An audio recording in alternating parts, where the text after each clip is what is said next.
नमस्कार, आप सुन रहे हैं न्यूज़ उत्तर प्रदेश, तारीख 24 जून, दिन गुरुवार। खबर दिन भर में आपका स्वागत है। मैं हूं आशीष।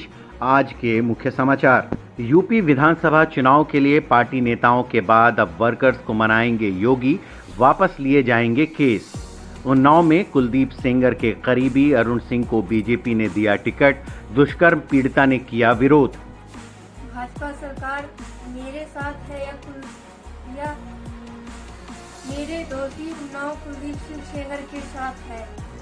एआईएमआईएम के नेता शौकत अली ने प्रधानमंत्री और सांसद को दी चुनौती, कहा हिम्मत हो तो एएमयू से हटाएं जिन्ना की तस्वीर। जो यहाँ के अलीगढ़ के सांसद हैं, उनका ये पॉलिटिकल स्टैंड और ये बीजेपी करती आई है। धर्मांतरण पर केशव प्रसाद मौर्य सख्त, कहा विदेशी पैसे का लालच देकर धर्म परिवर्तन कराने वालों पर होगी कठोर कार्रवाई। विदेशी पैसा लेकर के करेगा तो उसके लिए चढ़ते रहे। यूपी में तेजी से चल रहे हैं वैक्सीन अभियान, 3 दिनों में 23 लाख से ज्यादा लोगों को लगा टीका। ये थे मुख्य समाचार, अब खबरें विस्तार से।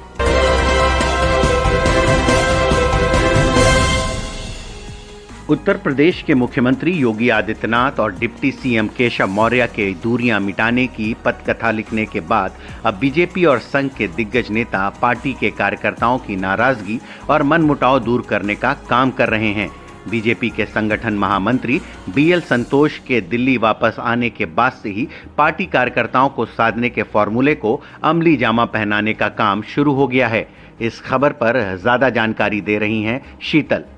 ऐसा माना जा रहा है कि 22 जून को लखनऊ बीजेपी कार्यालय पर हुई सरकार और संगठन के बीच बैठक में कई पूर्व प्रदेश अध्यक्षों ने पार्टी कार्यकर्ताओं का दर्द बयां किया है। इस दौरान कहा गया है कि काम न होने से कार्यकर्ताओं में नाराजगी बढ़ रही है। इतना ही नहीं, पार्टी के पुराने कार्यकर्ता जिनके ऊपर सपा और बसपा सरकारों में मुकदमे दर्ज हुए, वो अब तक वापस नहीं लिए गए हैं। ऐसे में नियम आयोग, बोर्ड और समितियों में नियुक्तियों के साथ कार्यकर्ताओं के खिलाफ दर्ज मुकदमे वापस लेने की कार्रवाई भी शुरू की जा रही है। वहीं कई मंत्रियों ने नौकरशाही के हावी होने का मुद्दा भी उठाया, जिसे बीजेपी के केंद्रीय लीडरशिप ने संजीदगी से लिया। सरकार और संगठन के बीच हुई बैठकों में मिले फीडबैक के आधार पर सरकार ने काम करना शुरू कर दिया है।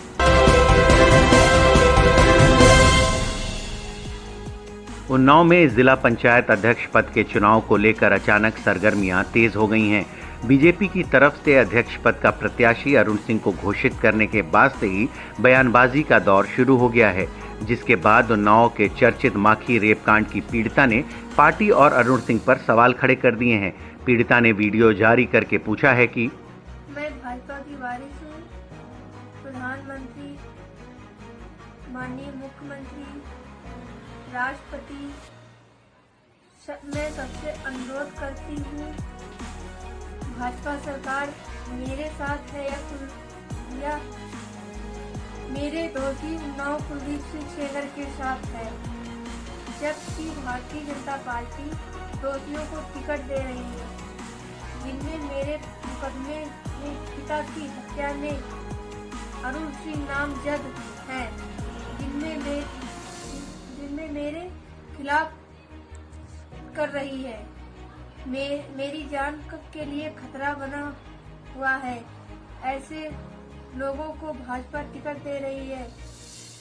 मैं सरकार से और माननीय मुख्यमंत्री से, माननीय प्रधानमंत्री से मैं सबसे निवेदन करती हूँ कि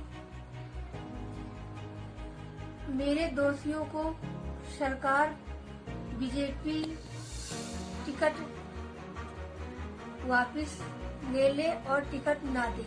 ये सारे दोषी हमारे हैं। गैंग रेप में अरुण सिंह है और मेरे पापा की हत्या में भी इन्वॉल्व है। इन लोगों ने मेरा पूरा परिवार बर्बाद कर दिया है। अभी भी सरकार दोषियों का साथ दे रही है। एक तरफ सरकार कहती है कि दोषियों को जेल के अंदर किया जाए, एक तरफ सरकार दोषियों को टिकट दे रही है। तो ये सरकार एक तरफ मेरे साथ अच्छा भी कर रही है, एक तरफ मेरे खिलाफ भी कर रही है, गलत कर रही है, दोषियों का साथ दे रही है बराबर।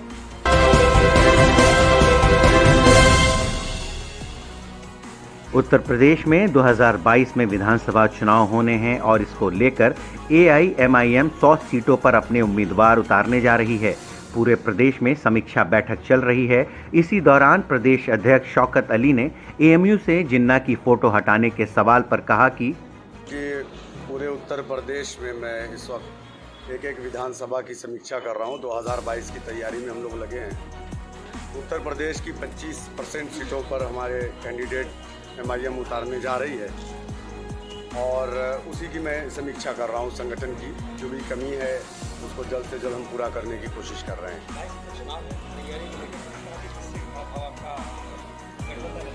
देखिए 2022 का इलेक्शन है और हम चाहते हैं कि उत्तर प्रदेश में बीजेपी को रोका जाए और बीजेपी को रोकने के लिए सपा बसपा का अलायंस काफ़ी नहीं है। चूँकि 2019 में समाजवादी बहुजन समाज पार्टी ने अलायंस करके देखा, उत्तर प्रदेश में बीजेपी को नहीं रोक पाई।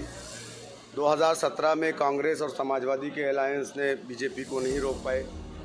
तो मुझे लगता है कि उत्तर प्रदेश में MIM जिस गठबंधन का हिस्सा नहीं होगी वो गठबंधन नहीं बल्कि ठगबंधन कहलाएगा और वो गठबंधन बीजेपी को नहीं रोक पाएगा। वर्तमान में अलीगढ़ सांसद जो मुद्दा लेकर आए कि जिन्ना की तस्वीर बाहर लेकर जाए, क्या कहेंगे? AMU से जिन्ना की तस्वीर जाएगी, आप भेजेंगे या फिर रखेंगे? सबसे पहले तो उनको अटल बिहारी वाजपेयी को पार्टी से निकाल देना चाहिए, जो जिन्ना की कब्रस्तान पे जा कर के फातिहा पढ़ करके आए और उन्होंने जिन्ना की तारीफ भी की थी। तो AMU के जो जो यहाँ के अलीगढ़ के सांसद हैं उनका ये पॉलिटिकल स्टैंड और ये बीजेपी करती आई है। अब इससे आवाम गुमराह नहीं होगी उत्तर प्रदेश।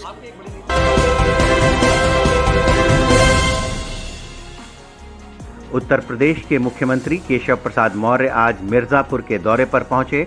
मीडिया से बातचीत में केशव प्रसाद मौर्य ने जनसंख्या नियंत्रण कानून और धर्मांतरण के सवालों पर कहा कि जनसंख्या नियंत्रण को लेकर क्या सरकार आने वाले वक्त में कोई प्रस्ताव कानून लाने जा रही है? जनसंख्या नियंत्रण को निश्चित तौर से सरकार बहुत गंभीरता से विचार कर रही है और जो भी प्रदेश के देश के हित में होगा हर वह कदम उठाया जाएगा।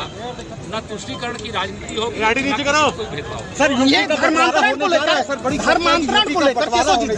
को लेकर ATS ने जो खुलासा किया है, जो धर्मांतरण करने वाला एक गिरोह है, उस पर क्या एक्शन सरकार लेगी या ऐसे लोगों पे एक्शन सरकार नहीं ले रही? कोई धर्मांतरण गुमराह करके करेगा, लालच दे करके करेगा, विदेशी पैसा लेकर के करेगा तो उसके लिए यहाँ चलते रहे कठोर कार्रवाई। सर यूपी की बंटवारा पर एक लाइन आप लोग जानना तो मालूम नहीं है कोई बंटवारा हो रहा है, आपको कुछ मालूम है तो मैं जानता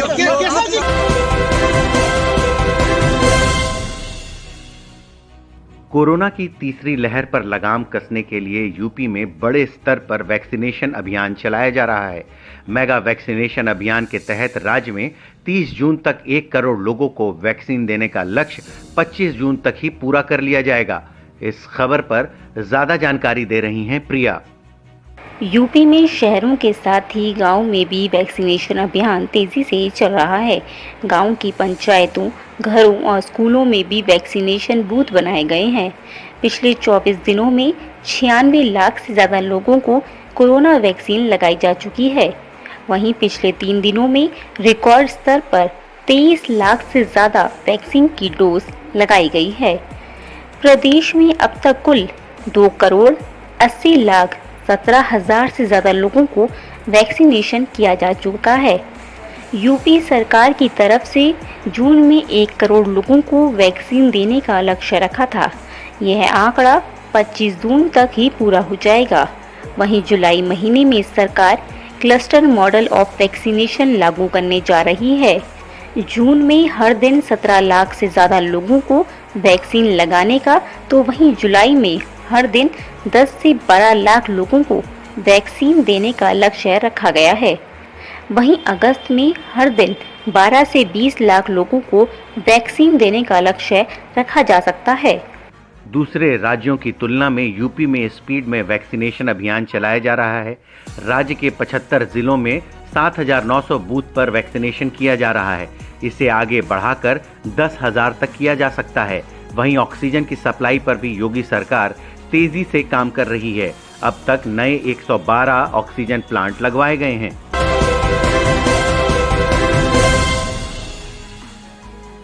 हर रोज की तरह एक बार फिर आपके लिए लेकर आए हैं पहचानो कौन सेगमेंट। इसमें हम आपको सुनाते हैं एक आवाज। वो आवाज एक नेता की है या अभिनेता की, ये आपको पहचाननी है। आवाज पहचान कर कमेंट बॉक्स पर लिखकर बताना है कि ये आवाज किसकी है। तो सुनिए आज की आवाज और अपना सही जवाब भेजिए कमेंट बॉक्स में। I don't socialize with my work people and vice versa. I was a part of Kapil Sharma show. जब तक हम काम कर रहे थे, it was very good, and then after that the show shut down. So then he is on his route, I'm on my path. इस bulletin में इतना ही। कल फिर मिलेंगे कुछ नई खबरों के साथ। नमस्कार।